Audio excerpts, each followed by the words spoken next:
ዓለምን ያንቀጠቀጠችው ጣሊያን በኢትዮጵያ ድባቅ ተመታች። እግዚአብሔርም ታምራቱን አሳየ። አጼ ምኒልክም እግዚአብሔርን አመሰገኑ። በዛን ጊዜ ምን እንዳልታውቃላችሁ? እኛን የተዋጉን እነዚህ ኢትዮጵያውያን አይደሉም፣ አንድ ፈረሰኛ ቀይ ሰው አለ።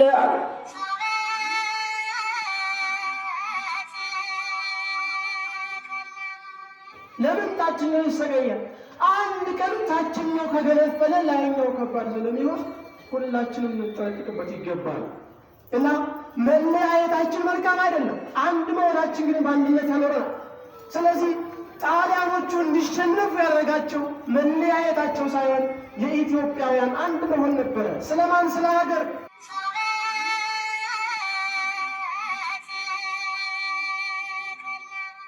አንዱ ለአንዱ ጌጥ ነው።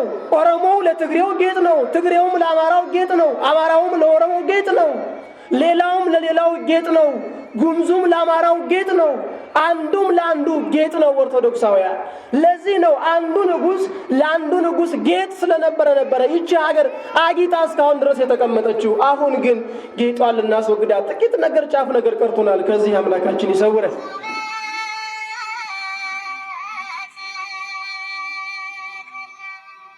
ትላንትናም አላሳፈረኝም ወደፊትም ያሳፍረኛል ብዬ አልጠራጠርም።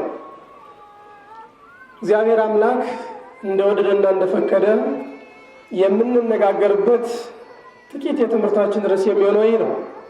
እግዚአብሔር በቸርነቱ በዚህ ኃይለ ቃል ተገኝቶ እኔና እናንተን እንዲያስተምረን የእሱ መልካም ፈቃድ ይሁንልን። በነገራችን ላይ ይህ ቃል በብዙ መጽሐፍ ቅዱስ ውስጥ ተጽፎ ቢገኝም እኔ ግን ያለምንም መጽሐፍ ቅዱስ ብዙ አባቶቻችን ላለፉ ዘመናት የተጠቀሙትን ቃል በማንሳት ለጥቂት ደቂቃና ሰዓት እንማማራለን። እንደሚታወቀው የዛሬው በዓል አንደኛው በዓል ጊዮርጊስ ብለን የምናከብረው ወራዊ በዓል ወይም ዓመታዊ በዓል ነው። ሁለተኛው በዓል ደግሞ እኔና እናንተ የማንዘነጋው የነጻነታችን አዋጅ የታወጀበት ከባርነት ወደ ነጻነት የመጣንበት አባቶቻችን ደማቸውን አፍስሰው አንገታቸውን ለሰይፍ ሰጥተው ይቺ ኢትዮጵያ ተብላ እስካሁን ድረስ እኔና እናንተ በሰላምና በፍቅር የምንኖርባትን ሀገር ያስረከቡን ሀገር የሚታወስበት በዓል ታላቁ በዓል አድዋን በማስታወስ ይሆናል። ጊዮርጊስና የአድዋ በዓል ወይም ደግሞ የአባቶቻችን የነ ምኒልክ የበዓሉ መታሰቢያ ነው። ዛሬ ሁል ጊዜም ቢሆን ጊዮርጊስና አድዋ በየዓመቱ የካቲት 23 ቀን ይከበራል። ስለዚህ በዚህ ኃይለ ቃል እንነጋገራለን። ይህንን ኃይለ ቃል የተናገሩት በዘመኑ ይችን ሀገር ከባርነት ወደ ነጻነት ሮማውያን ወደ ዓለም እየገቡ ዓለምን እየቀጠቀጡ በሚያስተዳድሩበት ጊዜ የባርነት ቀንበር እየጣሉ ይህንን ዓለም በሚያስጨንቁበት ጊዜ እንኳንስ የአፍሪካ ምድር ቀርቶ የሌሎቹ አበይት ሀገራትን አውሮፓውያኑ ሁሉ በምንታቀጠቀጥበት ጊዜ ነበረ ይህ ነገር የተነገረው። ይቺ ሮም አስቀድማ አርስጣጣሊ ትባል ነበረ። በኋላም ሮማኖስ የሚባሉ ሁለት ወንድማማች ነገስታት ተሹመውባት ሮም ተብላለች፣ ሮሜያ ተብላለች። በሮምኖስ በሮም ሮም፣ በሮማኖስ ደግሞ ሮሜያ ተብላ ተሰይማለች። ከዚያም ሲቀጥል እንደገና ኢጣሊያን ተብላም ተሰይማለች። ይህች ሀገር ዓለምን በሙሉ ወራ እያስጨነቀች በነበረችበት ሰዓት እንዳጋጣሚና እንደድሏ ሆኖ ግን ለግዛት የማትመች ሀገር ኢትዮጵያን ለመውረድ ጀምራ ነበር ይለናል። የሰማችሁ ነው? መልካም። ስለዚህ ኢትዮጵያ ለግዛት የማትመች ኢትዮጵያን ለመውረድ አስበውና ጠጋጠጋም ብለው ነበር ይላል። በዛን ዘመን ኢትዮጵያ በዘመነ መሳፍንቶቹ ተከፋፍላ ትኖር ነበረ። በእያንዳንዱ ግዛትም ነገስታቱ ሁሉ ነግሰውባት ይኖሩ ነበረ። አልፎ በመቀሌና በትግራይ ብንሄድ አፄ ዮሐንስ ነግሰውባት ነበረ። በሸዋ በዚህ አካባቢ ስናይ ደግሞ እንደገና አፄ ምኒልክ ነግሰውባት ነበረ። በሌሎቹም ሀገራት በመሃል ክፍል ደግሞ እነዚሁ አፄ ተክለ ሃይማኖት እነ ንጉሥ ተክለ ሃይማኖት ነግሰውባት የነበረ ዘመን ነበረ። ይህች ሀገር በእያንዳንዷ በግዛትና በመሳፍንትነት ተከፋፍላ ተገዝታ ትኖር ነበረ። ታላቁ ንጉሥ ምኒልክም በሸዋ ነግሰው ይኖሩ ነበረ።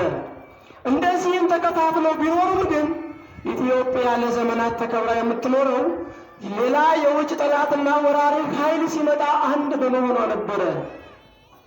ልክ እንዳሁኑ ዘመን በዘረኝነትና በጎሰኝነት ተከፋፍላ ትኖር ነበረ ኢትዮጵያ። በዘመነ መሳፍንት ተከፋፍላ እያንዳንዷን ንጉሥ አጅታ ትኖር ነበረ። የምትገብርለት ንጉሥም የራሷ ነበረ ይቺ ኢትዮጵያ። በዛን ጊዜ ግን የመከፋፈላቸውንና ያለመግባባታቸውን በጎሰኝነትና በጎጠኝነት መከፋፈላቸውን ያየች ይቺ ታላቂቱ ጣሊያን ወራ በቀኝ ግዛት ስር ልታረጋቸው መክበብ ጀመረች ይለናል። አንዳንድ ስትል ሀገራቱ ሁሉ ከባ ልትጨርስ ጀመረች ይላል። ከዛ በኋላ ነበረ እና አፄ ምኒልክ የራሳችሁ የሚሆናችሁን ሀገር ሰጥተናችኋልና በዛ ሀገር ብቻ ተቀመጡ ብለው ለጣሊያኖቹ ለንግድ የሚመቻቸውን ሀገር ከፍለው ሰጧቸው ነበር። እነሱ ግን አሻፈረን ብለው ኢትዮጵያን መውረር ጀመሩ ይላል እና አዲግራትን መያዝ ጀመሩ። ብለውም አዲስ አበባን ሊቆጣጠሯት ትንሽ ሲቀራቸው እምዬ ምኒልክ እንደዚህ ሲሉ አዋጅ ተናገሩ ይላል። እየሰማችሁኝ ነው? አዋጅ ተናገሩ ይላል። ማን? አፄ ምኒልክ አዋጅ ተናገሩ። ኢትዮጵያ ተከፋፍላ ብትኖርም በሀገራችን ጉዳይ ግን አንድ መሆን ስለሚኖርብን ብለው በእያንዳንዱ ያለውን ቀኛዝማቹን፣ ደጃዝማቹን፣ ግራዝማች የሚባለውን ሁሉ መልእክት ላኩባቸው ይላል። ምን ብለው? የኢትዮጵያ ሕዝብ ሆይ፣ እስኪ ሁላችሁም በሉ፣ እንደዚህ በደንብ በሉ። ጠፋባችሁ አይደል? እስኪ እንደገና በደንብ በሉ። አፄ ምኒልክ እንደዚህ ነበር ያሉት። የአማራ፣ የትግሬ፣ የኦሮሞ፣ የአፋር፣ የቤኒሻንጉል ጉሙዝ አይደለም ያሉት፣ የኢትዮጵያ ሕዝብ ሆይ ነበር ያሉት። ወይም ደግሞ የእሳቸውን ግዛት ብቻ የሰሜን አላሉም ነበረ። የኢትዮጵያ ሕዝብ ሆይ የምናገረውን አዋጅ ስማ። ከሀገራችን በውጭ ወራሪ ኃይል ልትወረር ጥቂት ቀርቷታል። ከሰጠናቸው ከተከልላቸው ድንበር አልፈው ተርፈው ሀገራችንን ሊወሩ ትንሽ ቀርቷቸዋል። ሀገራችንን ከያዙ በኋላ ማስወጣት ስለማይቻል እኛንም ሀገራችንን ቤተ ክርስቲያናችንን ሃይማኖታችንን የሚለቁት ኃይል ስለመጣ በዛም በዛም ያላችሁ ነገስታት ሁሉ ይህንን ኃይል እናስወግደው ይገባል። ይህ ማይሆን ከሆነ ግን ማርያምን ትጣላኛለህ ነበር ያሉት። እየሰማችሁኝ ነው? ማን አሉ? ማርያምን ትጣላኛለህ አሉ። ወስልተህ ብትገኝ አገርህን ከርተህ ብትገኝ ማርያምን ትጣላኛለህ። ብትችል የምትችል ተዋጋ፣ የማትችል ደግሞ ስንቅ አቀብል። ሴቶቹና ካህናቱ መነኮሳቱ ታቦቱን ይዛችሁ በቤተ መቅደሱ ጸልዩ፣ ታቦቱን ይዛችሁ አክብሩ። ያ ታቦት ደግሞ ዛሬ የምናከብረው ታላቁ ሰማዕት የሰማዕታት ሁሉ አለቃ የሆነው ቅዱስ ጊዮርጊስ ነበር። ስለዚህ ታቦታቱ ሕጉን ይዛችሁ ሴቶቹና ካህናቱ በቤተ መቅደሱ ውስጥ ናችሁ ጸልዩ። ያንን ካደረጉ በኋላ አፄ ምኒልክ ወደ ውጊያ ከመሄዳቸው በፊት ሥጋ ወደሙን ተቀብለው ነበር። እሳቸው ብቻ ሳይሆን ከእሳቸው ጋር ያሉ ሰዎች እንደየእምነታቸው አምላካቸውን ጠይቀው ነበር። ሁሉም በአንድነት ሙስሊሙ የለ፣ ክርስቲያኑ የለ። ይህንን በዓል በሚገርመው ሁኔታ ከእኛም አልፎ የአፍሪካ ሕዝብ ከአፍሪካም አልፎ የዓለም ሕዝብ የሚያከብረው ነው። በሰዓቱ ይህንን ጦርነት ያካሄዱትና ይህንን ሥራ የሰሩት ድንቅ ሥራ የሰሩት አፄ ምኒልክ ጥቁር ነበሩ ይላል። ከጥቁርነታቸው አንጻር ጣሊያናዎች ነጮቹ ተጨነቁ። ምን አይነት ጥቁር መጣብን ብለው ማለት ምን አይነት ጥቁር መጣብን። አንዳንዶቹ ነው የሚሉ መልካም ነው፣ ይህ ጥቁር ቀለም በመቀባቱና ጥቁር በመሆኑ ነው እንጂ ያሉ የኛ ነው፣ ይህ ጣሊያናዊ ነው ሮማዊ ነው እንጂ ኢትዮጵያዊ አፍሪካዊ አይደለም ብለው ወደ እነሱ ሊስባቸው ፈለጉ ይላል አፄ ምኒልክ። እንደዛ ግን አይደለም። ከመቼ ወዲህ ነው ጥቁር ሌላ የውጭ ዜጋ ሆኖ የሚያውቀው? አይሆንም። ወገን ወገን አለው፣ ሕግ ሕግ አለው። በዛን ጊዜ ምን አሉ አፄ ምኒልክ? የትምህርታችን ርዕስ ሲያመጡት ምን አሉ? እግዚአብሔር አሉ እናንተ በጉልበታችሁ ልትመኩ ትችላላችሁ፣ አፄ ምኒልክ ግን ይትሜካ ኃያል በኃይሉ፣ ሰው ጉልበተኛ የሆነ ሁሉ በጉልበቱ አይመካ። ወይትሜካ ጥበብ በጥበቡ፣ ጥበበኛም ቢሆን በጥበበኛነቱ አይመካ። ማንም ቢሆን በማንነቱ አይመካ። የሚመካ ቢኖር ግን በእግዚአብሔር ይመካ የሚለውን ቃል ያውቁ ነበርና አፄ ምኒልክ ለሕዝቡ ምን አሉ? እናንተ ምናልባት በጦር መሳሪያ ታጥቃችኋል። እናንተ የጦር ኃይል በዝቶላችኋል። እናንተ የዓለምን ጉልበት ሁሉ አንበርክካችኋል። ዓለም ሁሉ ለእናንተ ተገዝቶ ሊሆን ይችላል። እኔ ግን እግዚአብሔርን አምነዋለሁ። ትላንትና ያልተለየኝ እግዚአብሔር፣ ትላንትና የረዳኝ እግዚአብሔር ዛሬም ይረዳኛል። ይህንን በፍጹም አልጠራጠርም ነው። እየሰማችሁ ግን እንደዚህ ብላችሁ ታውቃላችሁ? ትላንት የረዳኝ እግዚአብሔር ዛሬም ይረዳኛል፣ በዚህ በፍጹም አልጠራጠርም ብላችሁ ታውቃላችሁ? ኦርቶዶክሳውያን በጣም የተቸገርነው እኮ ትላንትና የረዳንን እግዚአብሔር ወደፊትም አይረዳንም ብለን ስለተውነው እኮ። ዓለም ወደ አዘቅት ውስጥ የገባችው መከፋፈሉ የበዛው እኮ ትላንትና የረዳንን እግዚአብሔርን ወደፊትም ይረዳናል ብለን ስላላሰብን እኮ ነው። እግዚአብሔርን ብናስብማ ኖሮ ብንቸገርም እግዚአብሔርን አንረሳም ነበር። ሰው ተቸግሮ መጥቶ እግዚአብሔርን ጠይቆ ነገሩ ሲሳካለት ቤተ ክርስቲያንን ትቶ ሃይማኖትን ትቶ ይሄዳል፣ ረግጦ ይሄዳል። ሰው ትላንትና ለምኖ ትላንትና ካልሆነለት ዛሬ በዚህ ሰዓት ለምኖ በዚህ ሰዓት ካልተደረገለት ጠዋት ቤተ ክርስቲያን ከሰዓት ሌላ ቦታ ይሄዳል። እግዚአብሔር ግን እንደዚህ አይደለም። ትላንትና የረዳ እግዚአብሔር ነገም ይረዳናል ብሎ ማመን ግድ ነው። አፄ ምኒልክ እምነታቸው ሙሉ ነበረና ትላንትና የረዳኝ እግዚአብሔር ዛሬም ይረዳኛል ብለው ተነሱ ይላል። ለጦርነት ተነሱ።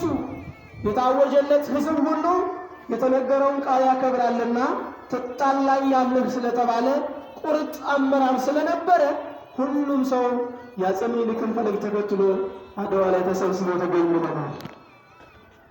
ተሰባስበው ተገኙ። ሲመጡ ከአፄ ምኒልክ ቀድሞ ሕዝቡ ተሰብስቦ መክቶ ቆያቸው ይላል። አፄ ምኒልክ በዚህ ደስ አላቸው። አያችሁ፣ ኢትዮጵያውያን ምንም ቢሆን ብንከፋፈል ዓለም እስካሁንም ድረስ ተባብሮ ሊያጠፋን ይሞክራል። ነገር ግን ያልቻለው እግዚአብሔርንና አንድነቱን ስለያዘ ብቻ ነው። ሌላ ነገር አይደለም። የጦር ኃይል ከነ አሜሪካ ከነ ሮም በልጠን አይደለም፣ ከነ እስራኤልም በልጠን አይደለም። ዓለም አይኗን የቀሰረችባት በእምነቷና በአንድነቷ የጸናች ሀገር ስለሆነች ብቻ ነው ኦርቶዶክሳውያን። ምንም እንኳን በጎሰኝነትና በዘረኝነት ብንከፋፈልም ስለ ሀገራችን ግን መቼም ቢሆን አንከፋፈልም። አዎ በዚህን ጊዜ አፄ ምኒልክን የተከተሉ ሰዎች ብዙ እልፍ አእላፋት ነበሩ። ተከትሏቸው መጡ። የሚቻለው ሰው ለመዋጋት፣ የማይቻለው ስንቅ ለማቀበል፣ እንደዚሁም ካህናቱ በጸሎታቸው ታቦተ ሕጉን ተሸክመው ውጊያ ተጀመረ። ጥቅምት 1 ቀን ጀመረ ጦርነት። በዚህ ወር 1888 23 ቀን ተፈጸመ ይላል። ያቺ ሀገርም ወደ ሀገሯ ተሸንፋ ገባች። ጦርነቱን ሁሉ ተሸነፈች። ዓለምን ያንቀጠቀጠችቱ ጣሊያን በኢትዮጵያ ድባቅ ተመታች። እግዚአብሔርም ታምራቱን አሳየ። አፄ ምኒልክም እግዚአብሔርን አመሰገኑ። በዛን ጊዜ ምን እንዳልታውቃላችሁ? እኛን የተዋጉን እነዚህ ኢትዮጵያውያን አይደሉም፣ አንድ ፈረሰኛ ቀይ ሰው አለ። ያ ማን ይመስላችኋል? ኦርቶዶክሳውያን ማን ይመስላችኋል? ተናገሩ፣ አትፍሩ። ማን ይመስላችኋል? ማን? ሰማዕቱ ቅዱስ ጊዮርጊስ እኮ ነው።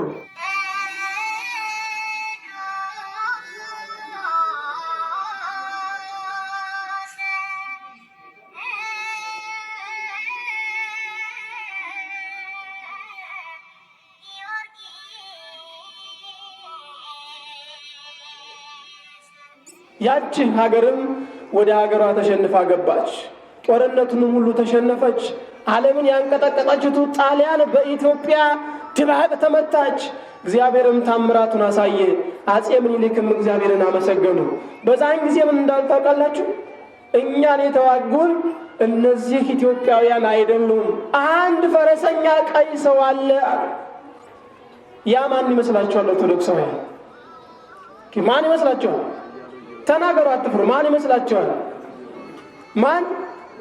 ሰማዕቱ ቅዱስ ጊዮርጊስ እኮ ነው። ልክ በሕፃንነቱ በወጣትነቱ የ24 ዓመት ወጣት ሆኖ መልከ መልካም ሆኖ ፈረሱን ይዞ እየተዋጋቸው እያጠፋቸው ነበረ። በእነ ምኒልክ አንጻር አንዱ ሲሰይፍ ጊዮርጊስ መጥቶ አብሮ ነበረ ይላል። ለእነዚያ የማያዝን ሆኖ ነው እግዚአብሔር። እንደዛ አይደለም። ይህች ምድር እንዳትጠፋ እግዚአብሔር ይፈልጋታልና፣ ይህች ሀገር ሀገር እግዚአብሔር መሆኗን እግዚአብሔር ያውቃልና፣ እና አፄ ምኒልክም በእግዚአብሔር ተማምነዋልና፣ እነዛ ደግሞ እግዚአብሔርን ትተው በጥበባቸውና በጉልበታቸው ተመክተዋልና፣ ስለዚህ እግዚአብሔር በእግዚአብሔር ላመኑት ለኢትዮጵያውያን አድልቶ ጊዮርጊስን ለጦርነት ሰደደላቸው ይላል። በዚህም ጊዜ ጦርነቱ ተካሄደ። አድዋ ላይ ድባቅ መጥተው ሀገራቸው ተመለሱ። በእግዚአብሔርም አመኑ፣ እግዚአብሔርንም አመሰገኑ። ኢትዮጵያውያንም በአንድነት ይችን ሀገር መምራት ጀመሩ ይላል። ከዛ ጊዜ ጀምሮ አፄ ምኒልክ የሚናገሩት ነገር ሁሉ ተወሰነ ይላል። ኢትዮጵያ ከመከፋፈል ወደ አንድነት መጣች፣ ወደ አንድነት መጣች። ምናልባት ዛሬ ብንከፋፍላትም እኛ በራሳችን በሆዳችን ምክንያት በራሳችን ችግር ምክንያት ከውጭም ከውስጥም ባሉ ጠላቶቻችን ምክንያት እኛ ራሳችን ብንከፋፈልም ጠላት ሲመጣ ግን እመኑኝ ኦርቶዶክሳውያንም ይሁን ኢትዮጵያውያን አንድ ነው የምንሆነው። መቼም ቢሆን ዛሬም ቢሆን ጥቂት መከፋፈላችንን እያዩ ሀገራችንን ለመውረር ጠጋ ጠጋ ያሉ ብዙዎች ናቸው። አንድና ሁለት ሶስት አይደሉም፣ ብዙዎች ናቸው። ሊያጠፉ የሚረዱ የሚጠቅሙ መስለው ወደ አንዱ ወግ ነው ወደዛኛው የጠቀሙ መስለው ሀገራችንን ለመውረር የመጡ ትላንት ያልተሳካላቸው ሮማውያን ዛሬም አልተኝተው መመኑኝ ኦርቶዶክሳውያን። ትላንት ያልተሳካላቸው ሮማውያን፣ ፖርቹጋላውያን ይችን ምድር ለማጥፋት የተነሱ ዛሬም አልተኙም። እነዛ ሰዎች በአንድም በሌላ መልኩ ወደ ኢትዮጵያ መጥተው የኢትዮጵያን ሕዝብ ለመበታተንና ሃይማኖቱን ለመለወጥ ይጥራሉ። ከዚህ ልንታቀብ ይገባል፣ ልናስብበት ይገባል። መለያየታችን እንዳለ ቢሆንም መልካችን የጠቆረና ቀይ የሆነ ቢሆንም ልባችን ውስጣችን የተለያየ ቢሆንም ስለ አንዲት ቤተ ክርስቲያንና ስለ አንዲት ሀገር ግን አንድ ልንሆን ይገባል። ይህ የማይሆን ከሆነ ቤተ ክርስቲያናችን ትጠፋለች፣ ሀገራችን ትጠፋለች። እንደዚህ አድርገው አንድ ሆነው ነበር ይችን ሀገር አጽንተው ያቆዩልን እና ስንከባበር ስንግባባ ሀገሪቱ በሰላም ትኖራለች። ሳንከባበር ሳንግባባ ግን አይደለም ቤተ ክርስቲያን እዚህ ምድር ላይ ቀርቶ ኦርቶዶክስ የተባለ ሁሉ ይጠፋል፣ ይጠፋል። ስንግባባ ነው። አንዳችን ለአንዳችን ጌጥ ነን። ምንም ቢሆን እንኳን በዚያን ሰዓት በዘመነ መሳፍንት ኢትዮጵያ ተከፋፍላ ቢሆንም አንዱ ንጉሥ ለአንዱ ንጉሥ ግን ጌጥ ነበረ። የሰማችሁኝ? አንዱ ንጉሥ ለአንዱ ንጉሥ ግን ጌጥ ነበረ። ምንም ቢሆን እና አፄ ዮሐንስን ይዘው ጀንጅነውና አታለው ወደ እነሱ ሊያስገቡና ሀገሪቱን ሊቆጣጠሩ ቢሞክሩም በመጨረሻ ግን የለም አይሆንም፣ ሀገራችንን አሳልፈን አንሰጥም ብለው ነበር ራሳቸውን እስኪቀሉ ድረስ። አዎ መቼም ቢሆን አንዱ ለአንዱ ጌጥ ነውና፣ ጥቁሩ ለቀዩ ጌጥ አይደለም? ቀዩስ ለጥቁሩ ጌጥ አይደለምን? ሴቶች ለወንዶቹ ጌጥ አይደሉምን? ካህናቶቹ ለምእመናኑ ጌጥ አይደሉምን? ምእመናኑ ስለ ካህናቱ ጌጥ አይደሉምን? ኦርቶዶክሱ ለሌላው ሰው እምነት ጌጥ አይደለምን? ጌጥ ነው። መምህሩ ለምእመናኑ ጌጥ ነው። ሌሎቹም ጌጥ ናቸው። እያንዳንዳችን እግዚአብሔር ሲፈጥረን እያንዳንዳችንን ባለ ጌጥ አድርጎ ነው የፈጠረን። ለዚህ አይደለ ቅዱስ ያሬድ ሰርጎ ሁሉ ምድር፣ የምድር ሁሉ ጌጥ፣ የምድር ሁሉ መሰረት፣ የምድር ሁሉ የወርቅ አምባር ብሎ እግዚአብሔርን የሚያመሰግነው እኮ ለዚህ ነው። ለዚህ እኮ ነው የምድር ሁሉ ጌጥ አለው እግዚአብሔር። ማን? ቅዱስ ያሬድ በድጓ የምድር ሁሉ መሰረት አለው። እያንዳንዳችን ለሁላችን ጌጥ ነን። ምንም ቢሆን ብታምኑም ባታምኑም ሰው ዝም ብሎ ያለ ጌጥ አልተፈጠረም። እስኪ ሁላችሁም እጃችሁን አንሱ። እስኪ ሁላችሁ አይሰማም? እጃችሁን አንሱ እስኪ። በቃ አስቀምጡት።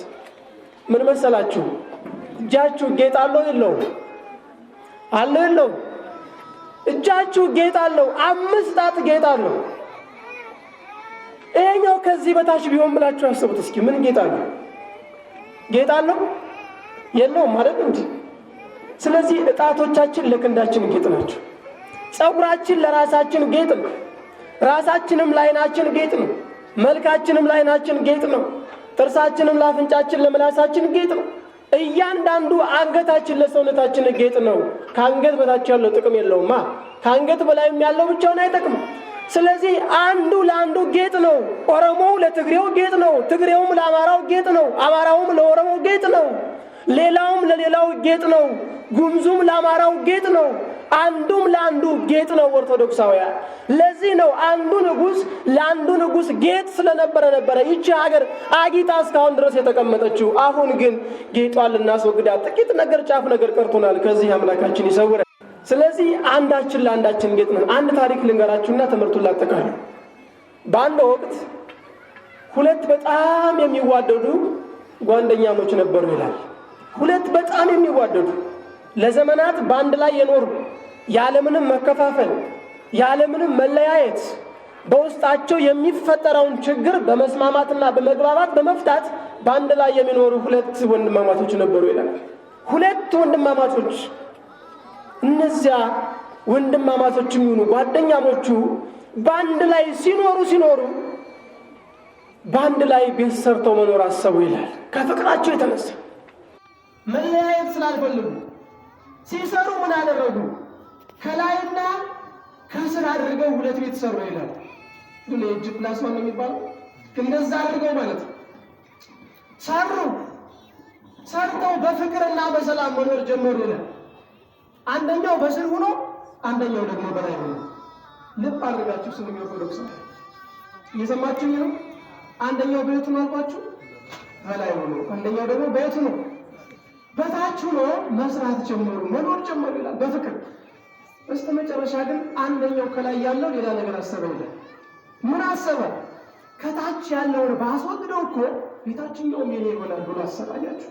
ክፉ ሀሳብ መጣበት። ከላይ ያለው የትኛውን? የታችኛውን። ስለዚህ ውጣ ቢለው የማይወጣለት ሆነ። ምን አድርጌ ላውጣ ብሎ ሲያስብ አማርሬው ላሰጠው ይገባል። ላማረዋል። ከላይ ሆኖ ደስ ሲለው ሽንቱን ይሸናበታል፣ ደስ ሲለው ቆሻሻ ይጥልበታል፣ ደስ ሲለው ያልሆነ ነገር ይጥልበታል። ያ ሰው ምን አለው? ኧረ ወንድሜ ተው፣ የትላንትናው ፍቅራችን የት አለ? የትላንትናው ፍቅራችንን ብናስብ አይሻልምን? እያለ ይለምነው ጀመር። እሱ ግን ዞር በል ብሎ በላይ መሆኑን ብቻ ስላየ፣ ልብ በሉ ኦርቶዶክሳውያን፣ በላይ መሆኑን ብቻ፣ የታችኛው ግን ምን እንደሆነ አላስታወስም ነበር።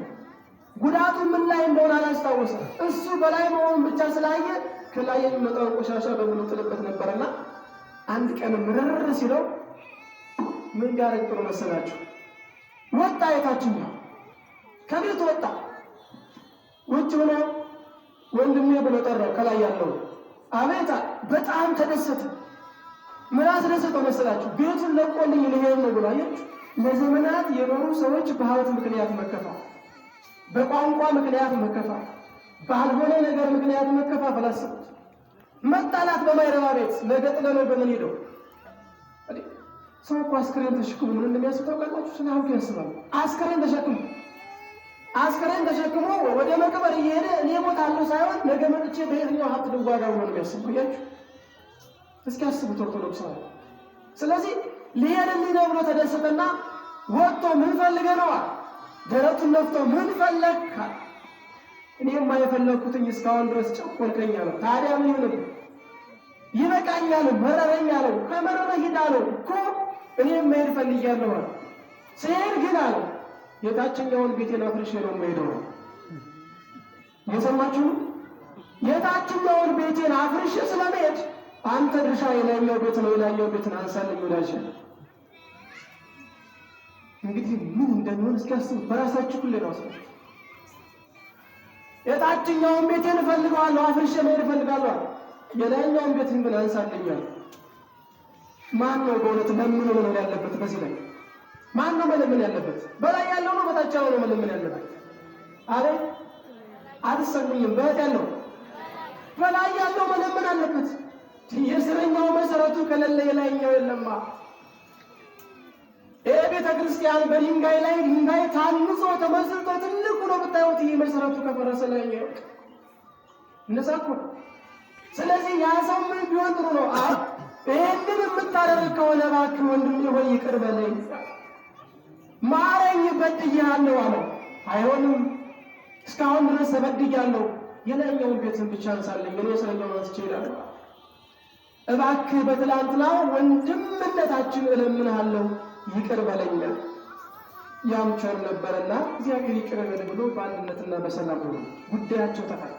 ስለዚህ የላይኛው የታችኛውን አየው። የላይኛው የቆመ በታችኛው እውነት ለመነጋገር አሁንም ድረስ ስልጣን ላይ ያላችሁ ሰዎች በታችኛው ተመርጣችኋል ያላችሁ። ለምን ታችኛው ይበደል? ለምን ታችኛው ይሰገያል? አንድ ቀን ታችኛው ከገነፈለ ላይኛው ከባድ ስለሚሆን ሁላችንም ልንጠነቀቅበት ይገባል። እና መለያየታችን መልካም አይደለም። አንድ መሆናችን ግን በአንድነት ያኖረናል። ስለዚህ ጣሊያኖቹ እንዲሸነፉ ያደረጋቸው መለያየታቸው ሳይሆን የኢትዮጵያውያን አንድ መሆን ነበረ። ስለማን? ስለ ሀገር፣ ስለ እምነታቸው፣ ስለማን? ስለ ቤተ ክርስቲያናቸው ሲሉ አንድ ሆነዋል። አጼ ምኒልክ ያወጁት አዋጅ ይሄ ብቻ ነበረ። ያወጁት አዋጅ ሃይማኖታችንንና ሀገራችንን የሚያጠፋ ጠላት ተነስቷልና በምስራቅም በምዕራብም በሰሜንም በደቡብም ያላችሁ በሙሉ እኔን ልትከተሉኝ ይገባል ብለው ይህንን ስላስተላለፉ ሀገራዊ ጉዳይ ስለሆነ ሁሉም ተከትሏቸው ወደ ድል አድርገው ኢትዮጵያን አጽንተው አኖሩልን።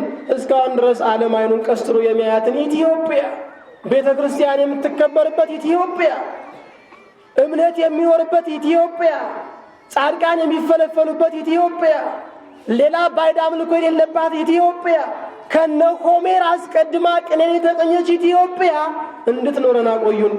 አስተማረን የገሰጸን የአባቶቻችን አምላክ ስሙ የተባረከ የተመሰገነ ይሁን። ወስብሐት ለእግዚአብሔር። እግዚአብሔር ስሙ ለዘላለም የከበረና የተመሰገነ ይሁን። ከዚህ በፊት አሳፍሮኝ አያውቅም፣ ወደፊትም እግዚአብሔር አያሳፍረኝም በሚል ርዕስ ይህን የመሰለ ትምህርት አስተምረውናል።